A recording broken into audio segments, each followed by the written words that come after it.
It's be inspired. Again, brothers and sisters.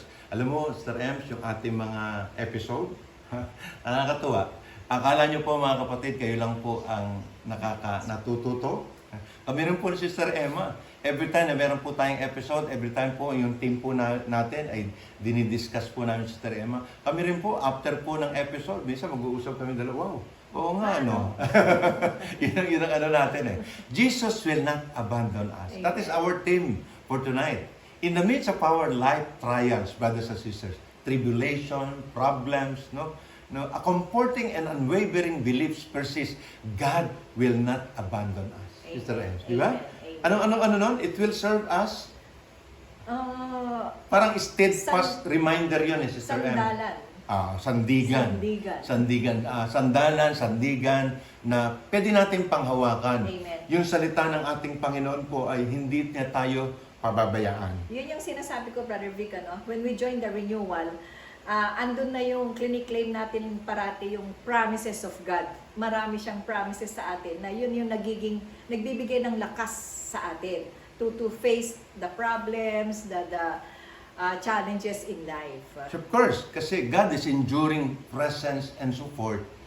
Because that is His promise eh. Amen. Yun yung pangako niya sa atin, yung presence niya, hindi niya tayo kalilimutan. Natutulog ka pero ang Diyos hindi natutulog. Minsan nakala mo wala ang Diyos pero ang Diyos nandun lang. Di ba? Kaya nga, ano sabi ko? 1,000 steps away from God. We need only one step going back to God. Bakit po? Kasi ang Diyos po, kahit kinakalimutan natin, hindi siya nakakakalimot sa atin. Anong sabi sa Isaiah 41? In Isaiah 41 verse 10 says, "Fear not, for I am with you. Be not dismayed, for I am your God. I will strengthen you. I will help you. I will uphold you with my righteous right hand."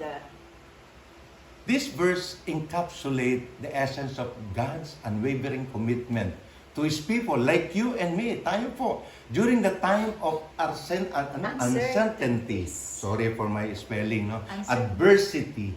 Yung ano yan, mga pagsubok sa buhay. Yun yung mga bagay na pag meron tayong trials, no? Sometimes, minsan na-overwhelm tayo, na-isolate tayo, kasi ang bawat sa atin is very vulnerable sa ganung bagay eh. Na kung minsan, yung kalungkutan natin, dinadaig na tayo eh. However, si Isaiah nag-remind tayo po, nire-remind tayo ni Isaiah that fear should not be dominate our heart, for God is with us. Amen. In the moment of our uncertainties, this assurance becomes a source of unwavering strength. Amen. Doon tayo kumukuha ng lakas, Sister Ems. Amen. And di ba, yung naranasan mo sa Canada, nung nagkakaramdaman ka, nakala mo, wala na, katapusan na. But still, hindi mo maanuhan eh. Parang patak din ng tubig, Sister Ems, di ba? At parati kong hinahawakan yung mga promises ni Lord. That Amen. He will not Amen. abandon me. Amen. Paborito ko nga po yung dasal ni Santo Pio. No? Yun yung... Be with. Yun, yung palagi ka nasa Kanya, nasa ating Panginoon. God's presence is not conditional. It is a steadfast and unfailing. Hindi katulad ng tao, pag nangako ang tao, may kondisyon eh. Ang Diyos po, unconditional po yung Kanya pong ang Kanya pong pagmamahal sa atin. Whether makasalanan ka, whether lumalayo ka, whether malapit ka, mahal ka ng Diyos. Hindi Kanya pababayaan. When we face adversities, when we face trials, problems, difficulties, we need not to be dismayed. Amen. Huwag ka malungkot, kapatid. Huwag kang mawala ng pag-asa. Huwag kang ma-discourage. For God is our God. Pag sinabi po natin, di ba, yun nga yung naging kasabihan natin, umarinyod na tayo eh. Hoy, problem. I have a big God. Yung iba kasi pag Lord, ang laki-laki ng problema ko. Ang sabihin natin, hoy, problem, meron akong malaking Diyos. Kasi ang Diyos, kayang gapiin. Sa Diyos po, walang imposible. And meron pa, Brother Vic, my faith is bigger than my fear. Yes, of course. Of course, meron naman tayong fear talaga eh. Yes. Dahil normal eh, no? Humanly, we have fear. But the good thing is, meron tayong Diyos. No? Yung faith po natin sa ating Panginoon na na-build sa atin. Kaya napakahalaga ng pananampalataya sa Sir Ems eh. Kasi without faith, we cannot please God. Without faith, di natin magagapi yung mga pagsubok po sa atin. And minsan magtatanong po tayo, kapatid. Di ba? Bakit tumadaan ng trials sa buhay ng tao? Kala ko ba, Brother Vic, mahal ako ng Diyos. Bakit kailangan pa dumaan ako sa trials? You know what trials is? Trials is an evidence for us to know how big is our faith in God. Kung gaano kalaki yung atin pong pananampalataya sa Diyos. Amen. Amen. The divine relationship is a source of our profound comfort. Kaya kailangan may relationship tayo sa ating Panginoon. It is implies that our Creator, ang Diyos na nag-create po sa atin, is intimately connected. No? Connected to our lives. Amen. Konektado siya sa buhay natin kasi siya ang lumikha sa atin. Yes, ginamit ang nanay mo at tatay mo, pero ang Diyos po ang lumikha sa atin. Amen. Taking a personal interest of our well-being. Amen. Strength, help, and upholding, Sister Ems. Strength, help, and upholding, it is the promise of God that He will strengthen us in times of difficulty, reflects His role as a pillar of support. Yes. It is also an assurance that we have access to the divine strength when our own resources are depleted. Alam mo yun, pag nangihina ka, Sister M, di ba? Di ba? Parang, ano ba to? Kaya po napakahalaga po ng prayer partner. My prayer partner is besides me, Sister Emma. Siya yung nagbibigay sa akin ng support na, oops, pa, kaya yan, eto lang yan. Tapos pag ako naman po, pag nakita ko mahina ang ano niya, oops, bakit? Anong ano? Si Lord mas malakas kaysa saan natin. Siya yung source natin na hindi natutuyuan.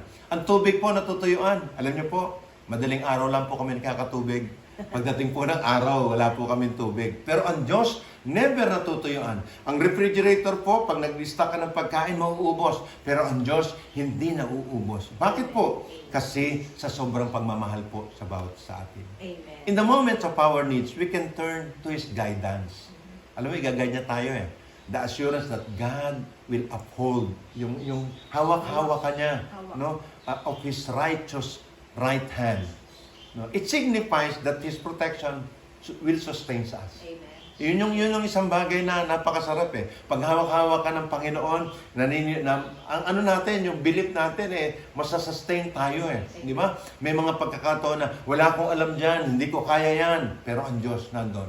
Kaya nga dapat subukan lang po natin. Amen. Just as a loving parent holds his child, no, yung kanyang anak ba, yung bata na karga-karga niya, na ganun din po tayo during our difficult journey. God will hold His righteous hands with us. Amen. And ensuring our strength, our protection sa buhay po natin. Amen. Kaya nga mga kapatid, doon po sa ating po pinag-uusapan na Jesus will not abandon us. No? Sa gitna po ng ating takot, pagsubok, trial sa pamilya, trial sa health, trial sa what kind of relationship, yung may mga drug addiction na or alcohol addiction na gustong lumaya. Financial stuff. Yeah. The divine assurance become our rock. Tuntungan po natin. Offering our strength, help, of unwavering support. Ang support ng Diyos nandyan. It also reminds that we are never alone in this journey of our life. Amen. That no matter how challenging life may become, we have a steadfast ally who will not abandon us. Amen. Amen. Yun ang masarap sa tayo, di ba? Amen. Inspiring, encouraging, ano pa ba? Profound sense of peace. Para bang ang ano natin is wala ka nang hahanapin pa. Oh. At saka Brother Vic, parang yung message ni Lord last week gospel, yung unceasing prayer. Yes. Yun din, kailangan din natin yun. Of course. During the time of our Adversities. Adversities. Trials. No? Amen. Yung life storm po natin. Amen. Kaya, brothers and sisters, let us pray to the Lord. Amen. Sister Ems. In the name of the Father, and of the Son, and of the Holy Spirit. Amen. Heavenly Father, thank you for your mercies are new every day. Amen. Thank you for reminding us that you said, I will never leave nor forsake you Yes, Lord. in your word, and your word is true.